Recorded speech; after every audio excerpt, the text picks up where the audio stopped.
First of all, I would like to greet you on behalf of all the peoples in northern and eastern Syria, and on behalf of all the revolutionary women, fighters, and on behalf of the women who are right now, they are at the front fighting against the militia backed up by Turkey, and also members of the YPG and also Syrian Democratic Forces, and also the activists who are having a vigil at the Tishrin Dam, that for months they're having a vigil. On behalf of all my comrades, I would like to salute you and congratulate you on this occasion and on your great work.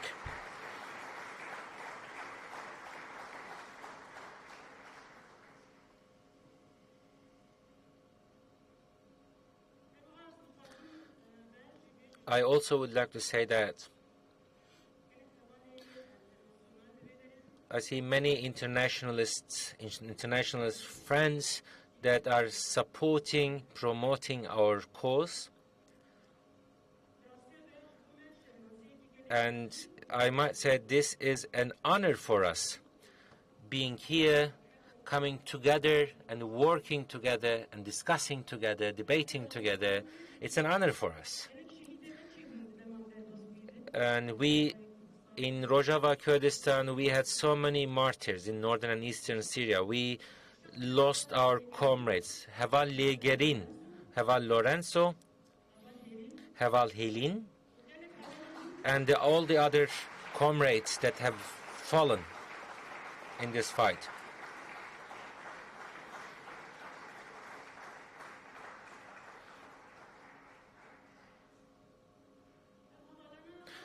These friends, they came to Rojava and they have fallen in Rojava, and today your path is our path and your goal is our goal.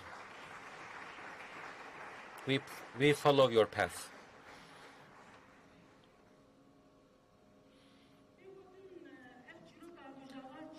And they asked me about what is this story about Rojava?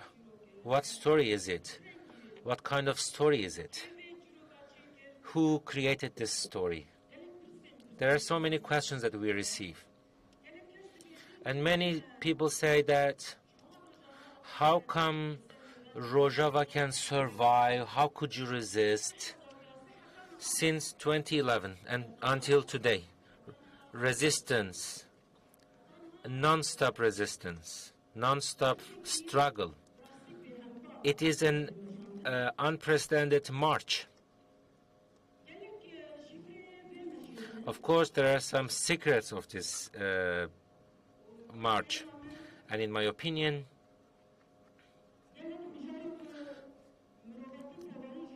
there are many lessons that humanity can learn.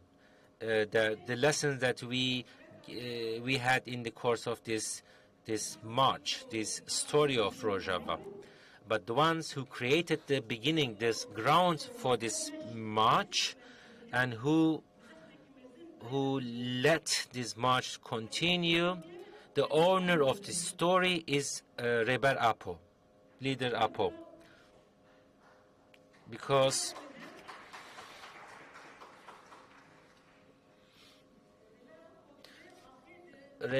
leader Apo, he seeded, planted seeds, the seeds of the democratic nation, the seed of free women, and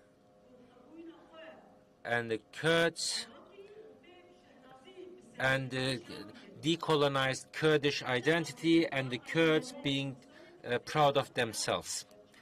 This is the seed that leader Öcalan planted in the Middle East. And these three seeds, today, it has grown and became trees in Rojava. And the Kurdish people, Assyrians, Turkomans, and all the other compounds, different ethnicities living in Rojava. Today, now we have a forest of these trees. And this forest, today, we can say it is the hope for the entire humanity. Hope for women. It includes hope for women, hope for humanity, hope for values, and it is a hope for all the peoples of the region. And every day we prove it. We see that it proves itself what kind of hope it is. How we exceed the borders. Why Rojava, Kurdistan exceeded its borders. Why now it's reaching out everywhere in the world. And I say that the main reason is that everybody, they need freedom, they need equality, and they need justice. All the needs that people, they saw it in Rojava. That's why they make it their own. That's why they stand with Rojava. We had an Arab friend. He used to say, Rojava,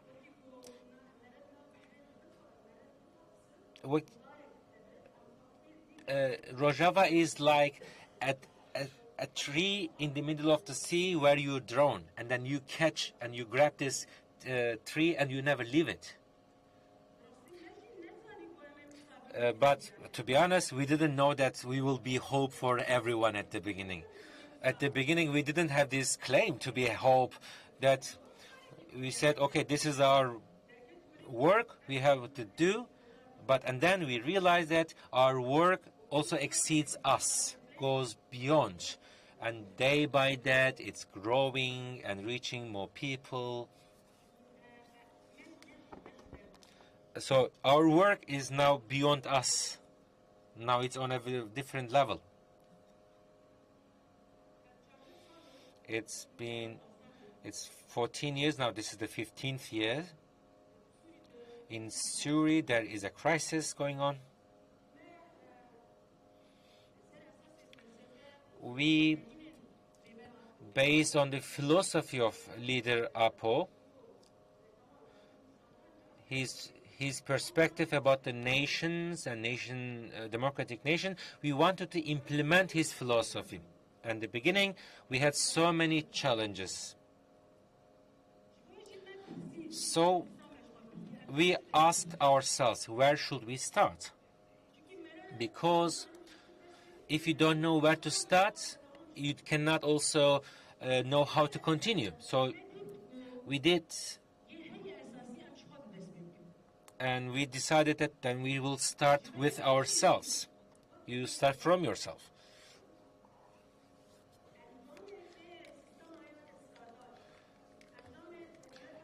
The result of the regimes or the nation-statism, and also patriarchy, that's how we are raised. But leader Apo showed us this path. Whatever you look for, look it in yourself. So in my opinion, this is the key. If you want to change something, you need to start with yourself, changing yourself. Because if you don't start with yourself, we will also lose our path. It's called munafaq in Islam. It means that to be, you will be liars. We will be, if you cannot change yourself, then you cannot have a claim of changing anything. So, therefore, the writers of the end of the world, capitalism, nation state, and industrialism. We have to liberate ourselves in order to have a revolution, because all the revolutions before, they became the slaves of these three powers.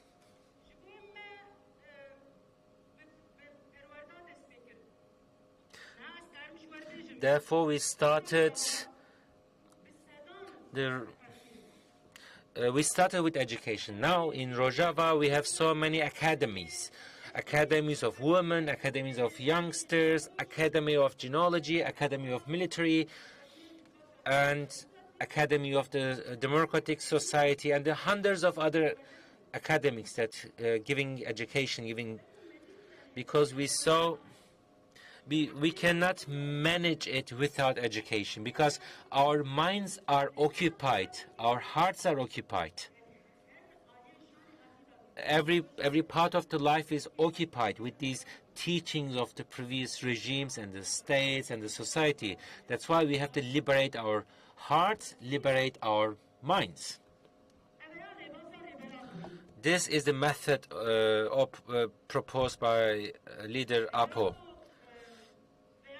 Leader Apo says the mental revolution and also ethical revolution. It's these both revolutions in terms of mind and ethics, it will bring a social revolution. You cannot talk about a social revolution unless you have your mental and ethical revolution yourself. And that's the only way that you can actually base your democratic system upon.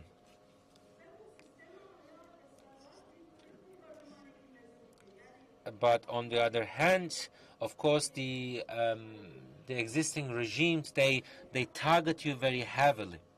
So that's why you need to resist against the imposition from the regimes, and also you need to renew yourself and to make your own revolution. That's why we need education. In these academies, we focus on that. How can we detach ourselves from the existing regimes?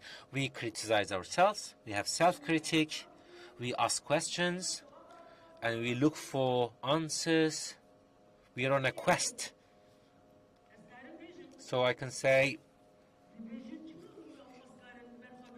that's the answer of the question how we can resist. This is because at the beginning we fight against ourselves, and then we defeat ourselves so that we can resist against the others. We can resist against others, because if someone cannot defeat himself, herself, cannot defeat anything else or anyone else. In Tishrin Dam, Bavit Tayar, the Kurds knows him, he was an actor.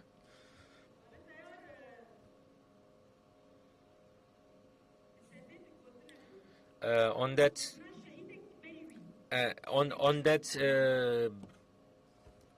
dam, he said something which was a saying from another martyr called Zehra. It was said by Zehra, and then he repeated what Shahid Zehra said.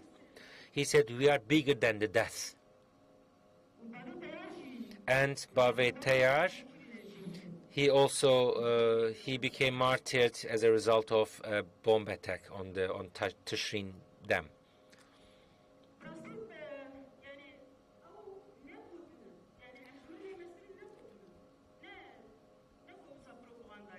And when we say, we are bigger than the death, it's not only a propaganda.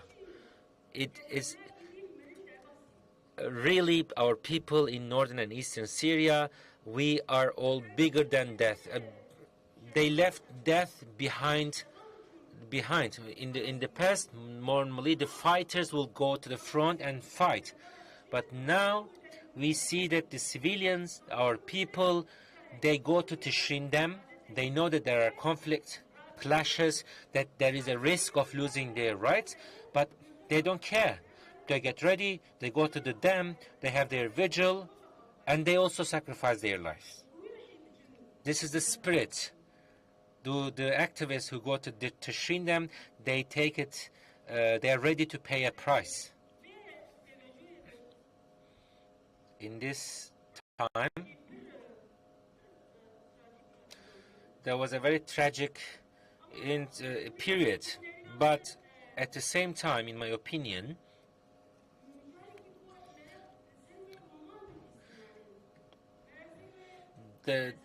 this is something that people can, that there is an incident that people can write maybe novels or write dissertation, thesis. Parents, mother and father, and they had a baby, and both parents, they went to the Tashrin Dam. They said, we have a baby, and if we want to secure the future of the life of our child, infant, we have to go to Tashrin Dam. And both they went, and they lost their lives. So I'm just saying it. They went to Tashrin for the sake of their children, but also out of their love for freedom, and they were ready to sacrifice everything. So if we are talking about a people like this, they will never be defeated. They will never be killed.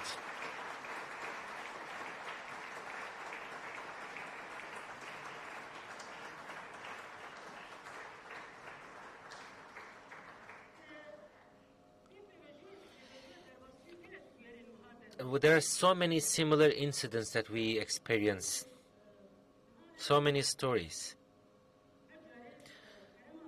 Every time our region, Middle East, Syria, is the country of chaos. And there is something like, it comes an earthquake, it comes, destroys everything, we build it, and then another earthquake hits, and then that's how it works in the Middle East. And all these earthquakes, they come from Turkey. In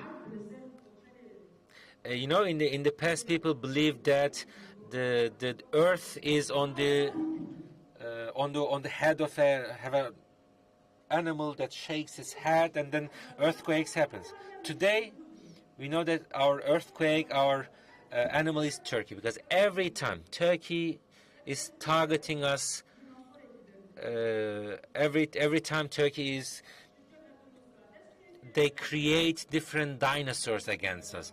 Jabhatul Nusra, or Free Syrian Army, and became ISIS, and then Syrian National Army. So Turkey is creating monsters every time. Every time they come up with a different monster. And the last one is the HTS. So we have a neighbor that's very problematic, that creating so much trouble for us. In Rojava, we call it like the grumpy. We call them grumpy neighbors. And the last one that they come up with is the HTS. How it happened is still not clear. What happened? That how come that the Syrian state collapsed within 8 days? What happened that this? How come a state will collapse within 8 days? So we have questions, of course, and of course we have our analysis. We know that it was a result of an international agreement, and in order to prevent a solution, they want us to keep fighting against each other, and this is a part of this game, the game of killing each other, continuous killing. Therefore, so we are facing a nightmare, and I can say, and people of Syria are still living this nightmare. How come a child of ISIS, they were the children of ISIS, and now all of a sudden they became the government within 8 days. But the weird thing, and ISIS, they used to fight against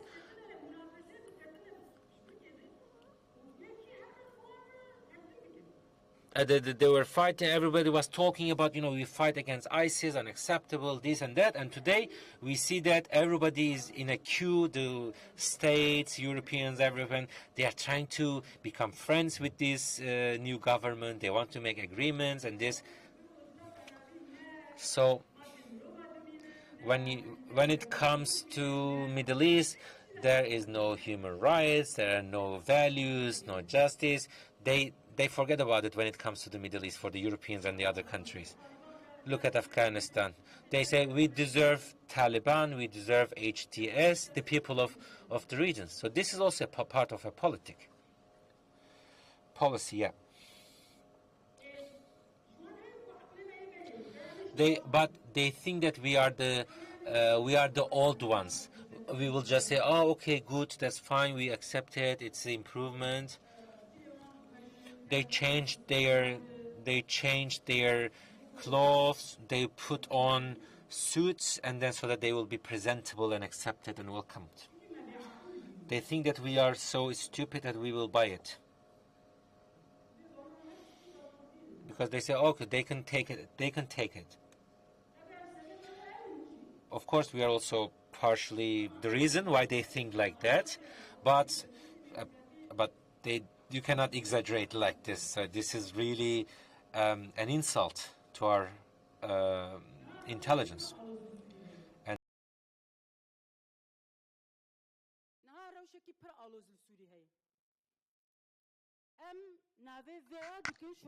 now there is a very chaotic situation in Syria.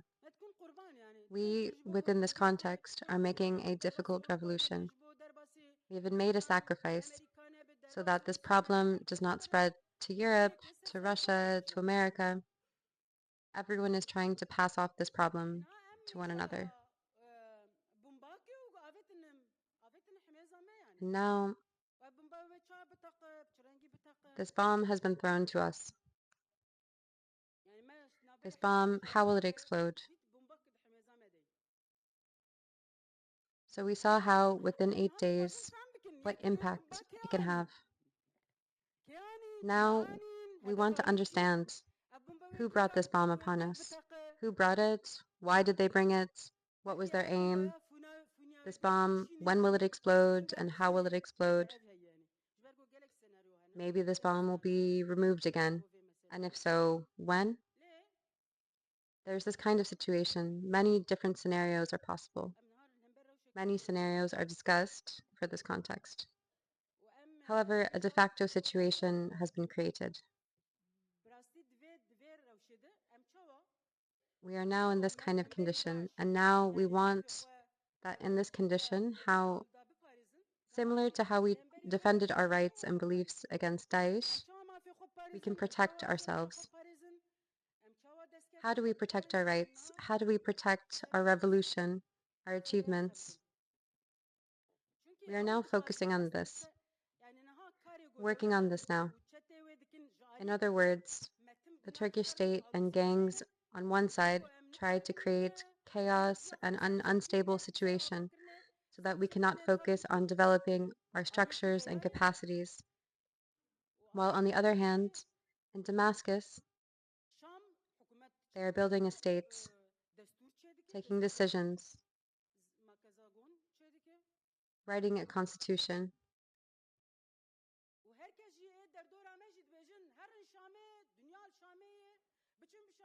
And everyone around us says, go to Damascus. Damascus is everything. Go to Damascus and develop relationships. I mean, to a degree, there is also this.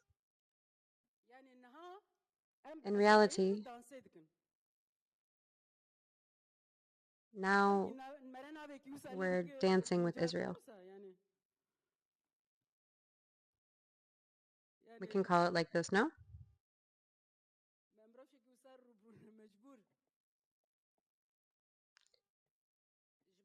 In a situation like this, it's needed because it's also not something that we choose.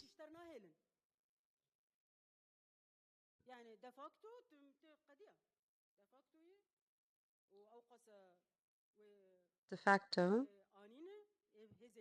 and it's finished. They arrive with all their forces behind them, and it's like this. For this also, the main topic that we are focused on now, that we see as important to focus on in this process, I want to say, we say, the first rule,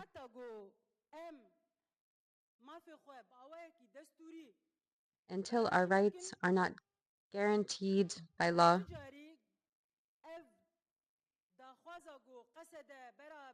we will never comply with the demand that the SDF dissolves, that the SDF lays down its weapons. We will not accept this approach.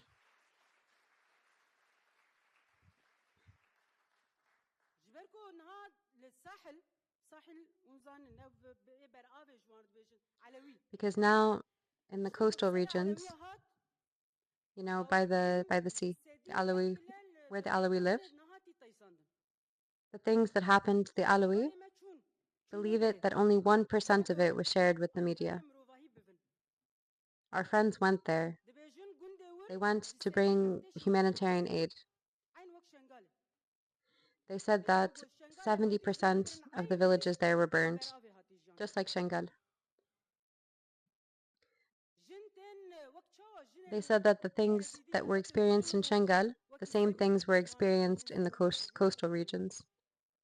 Women, just as how Yazidi women were attacked and enslaved, the same thing happened to Alawi women.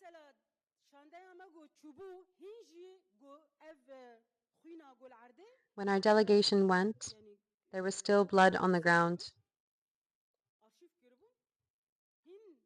They took photos to document it, to be able to archive it, but it was still so recent on the ground. And they say to us, it's normal, you should agree with it. It's normal, you should live together. The situation that was experienced in the coastal areas exposed the wrongdoings and problems of the new structures. Because of this, we say that in every way, we need our defense to not falter and to take precautions.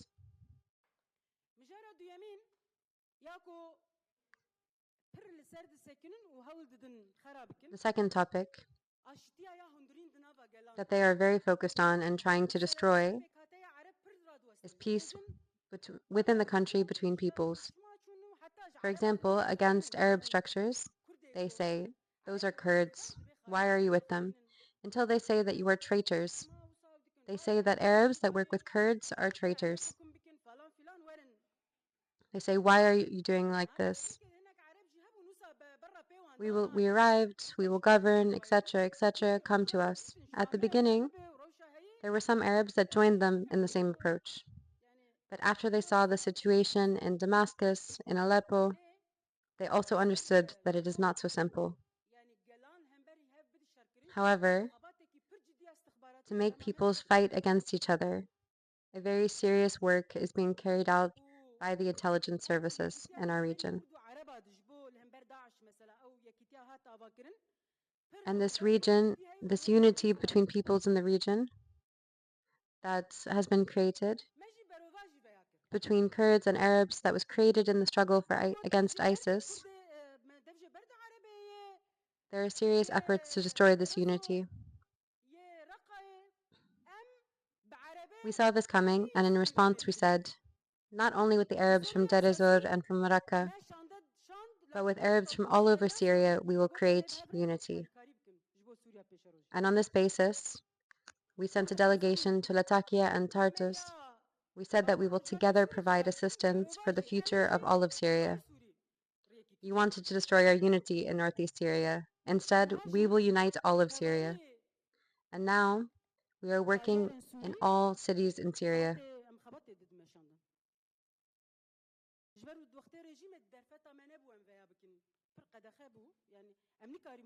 Because during the time of the regime, we did not have the possibility to do so. It was heavily restricted. We could not go. But now, we have the possibility to go to these cities. For this reason, we are now working on this, to bring together and create coordinations of democratic forces, democratic Arabs, secular Arabs, Arabs that truly want to live in peace with other peoples,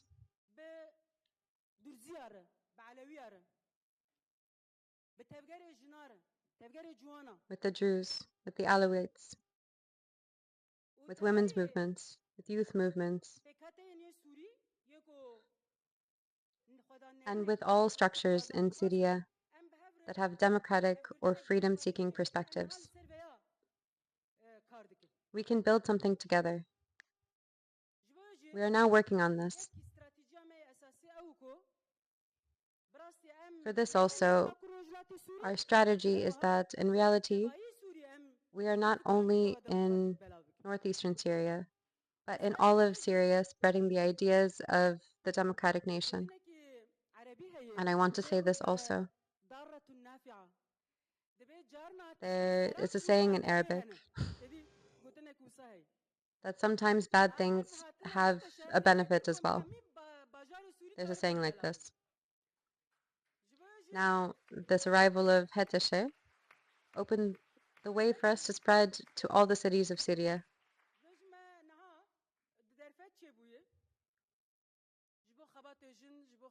For this reason as well, benefits.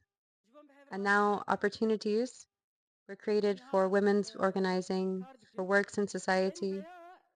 For this we are now working. Previously, a group from the Druze areas came to us to receive an education. 20 people came to northeast Syria to participate in an education. However, Heteshe detained them so that they could not come. But nevertheless, they said, stopped us together, but we will leave one by one. We will change our tactics to be able to continue to our goals. There we also see the rule that something bad also brings something good. Everywhere it's being said, the autonomous administration is something very good. In every place, there should be an autonomous administration. Now the Druze are saying there should be an autonomous administration in our territory. Now the Druze are saying, the Alawite too are saying, 2 days before I arrived, they made a statement. Autonomous administrations should be created in the coastal regions. They are creating their own councils in many places. Indigenous councils are being created. And in reality, maybe this is a topic for self-critique as well. And the objective conditions also definitely impact the situation. In the time of the regime, friends went and were detained. For example, 2 women friends were imprisoned for 2 years in isolation because they went to a Druze regions and were arrested while returning. Only for a visit, they stayed in prison for 2 years. Yet, we could not reach them. For this reason, their level of organization was very weak. The Alawites, the Druze, and we were trying to help them. Because in our areas, the level of self-organization is truly very strong. We will teach them, we will help them, and we will endeavor that they also become a force, an indigenous force within the region. We are now working on this now as a primary task that we have identified for ourselves to focus on. Another fundamental topic, Haval Ozgur spoke about the 3 pillars, and one of them being women's freedom. Now, when Heteshe arrived, I told the friends, male friends, you can live with them, but us, we cannot in any way live with them as women. Because they are the enemy of women. They don't accept women. It's like this. How do we defend the women's revolution? as our revolution is still new. You can't say that it's become a part of the culture of life in every single way. Our revolution is still young. How can we defend it? Now, we have relationships with women from all over Syria. We, as women, are trying to strengthen our organization, to expand it. But in reality, there are many dangers.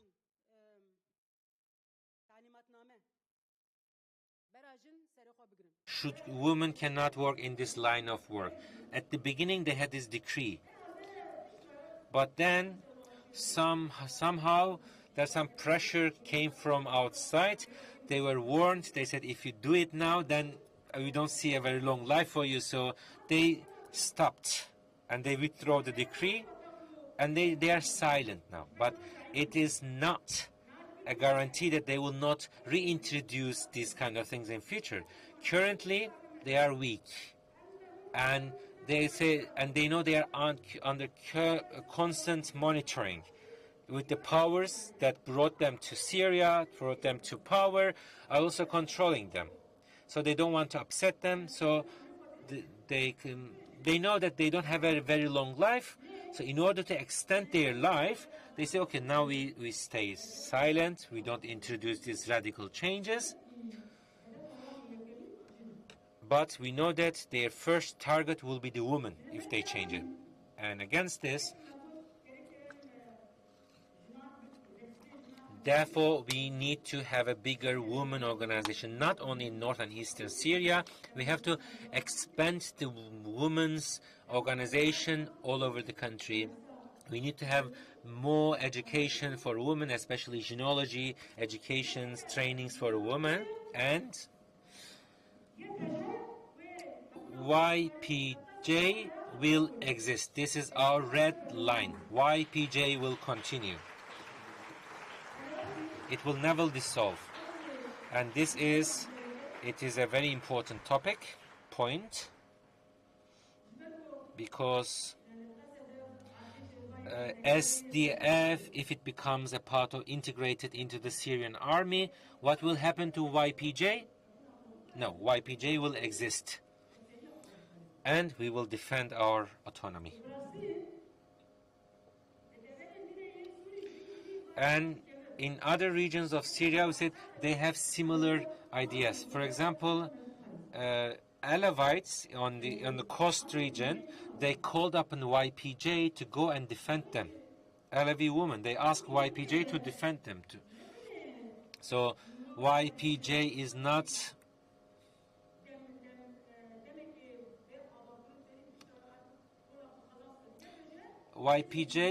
it's not an interim power or interim force that created and after finishing its task it will be dissolved. No, YPJ is a strategic thing, and it will be protector of the rights of women in Syria. That's how we define YPJ.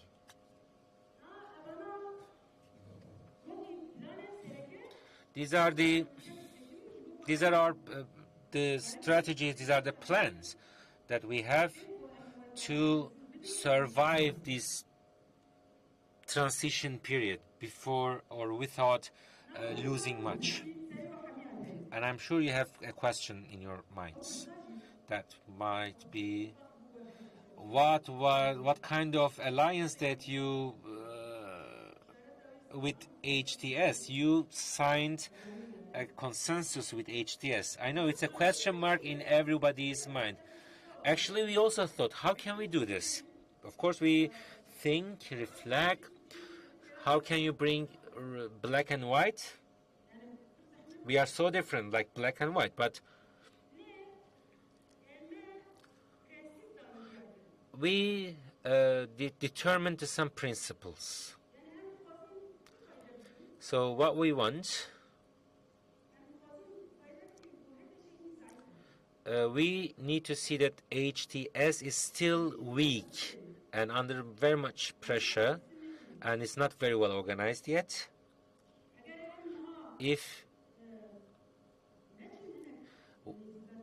we don't go a step towards them now, it will be much difficult in future when HTS feels itself very strong. It's also wanted or encouraged by the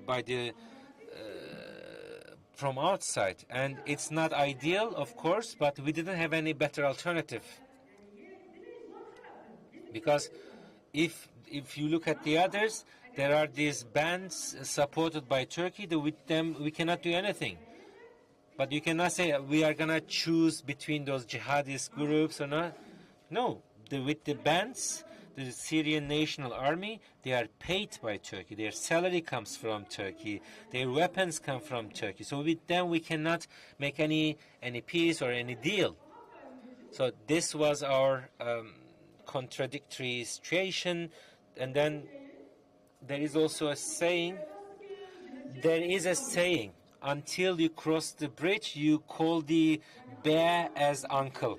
It rhymes better in Turkish, but it means that until we cross the bridge, we have to we call the bear as uncle. I'm sure it is a difficult thing, which means until you get over the risks, sometimes you need to be softer towards the others. That's what it means. But as I said, we have main principles, we have red lines that we will never give up on. Even if there is a war, we will not give up. These principles that I mentioned. But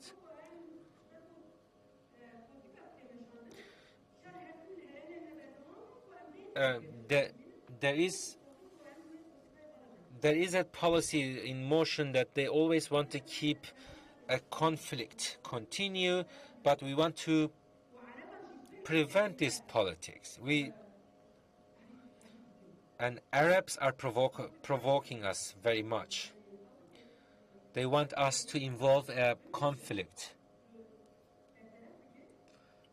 because they wanted to pull you into a conflict so that they can actually destroy you. That was the plan. But against it, despite the provocations from the Arabs, we remain cool. This is shortly and briefly the situation that we experience nowadays.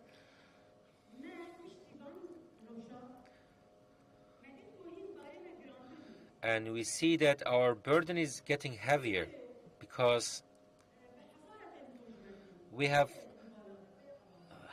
thousands of calls that we receive from every city of Syria. They say, you are our hope.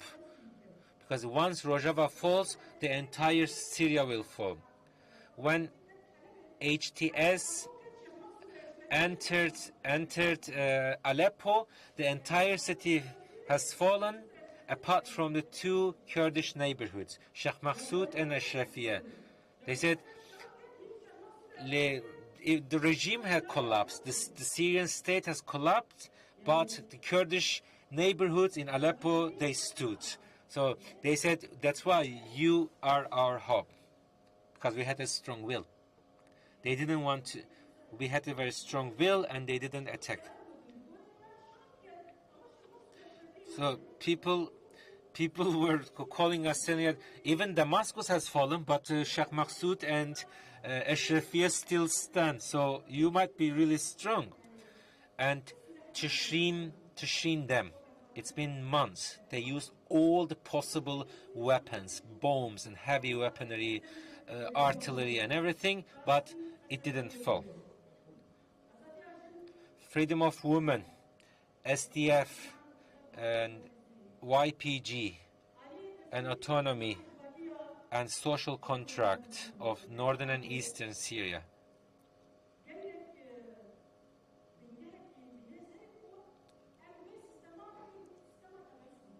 So we have this deep root, we have this strength that the system that we have in northern eastern Syria, we can expand it for the entire country. So democratic autonomy, women's revolution, and all these gains, we want to spread it to the other cities of Syria. This is the motivation. This is the excitement that motivates us, that we can bring this to the rest of the country. At the end, I can say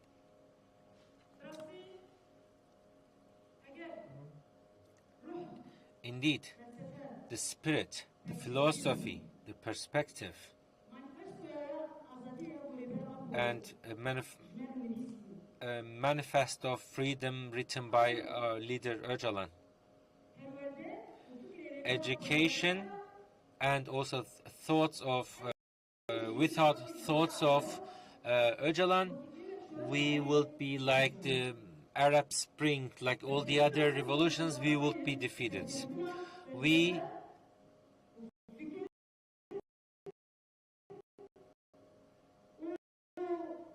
The gains of Rojava are the gains of the philosophy of our leader Öcalan.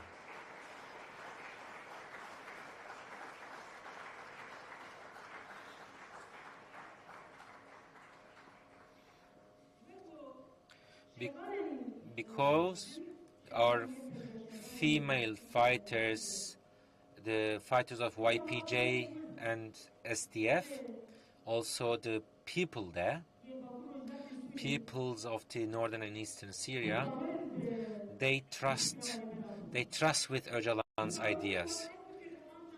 They believe in that it's the only thing that can save them. So we can say we as the people of northern and eastern Syria, as the women of the northern and eastern Syria, we own it. We owe it to our leader Öcalan. And in order to pay this debt, we promised we will in every way we implement his ideas, his philosophy, and make this a culture, and make it a lifestyle, make it a habit. We will do everything we will do everything we can, and we will continue this march until the victory. We will not give up. We promised for victory. And for the internationalist friends, we also feel our in debt. They didn't leave us alone. They didn't abandon. They were in Afrin, they were in Kobani, they were in Serekaniye, they were with us. And today, Iro, you are also with us. So I would like to salute you sincerely from the bottom of my heart.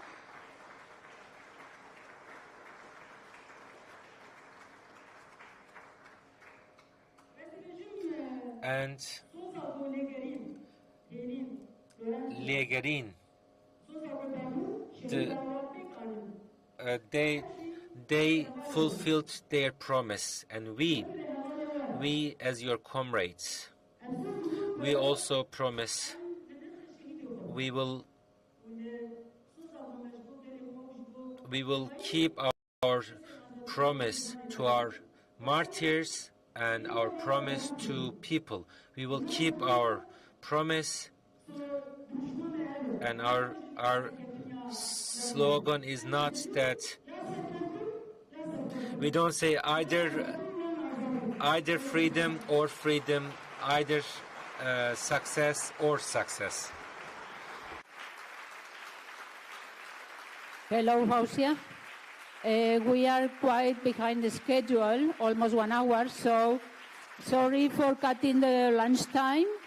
We have to be here back at 2:30 p.m. Please don't be late.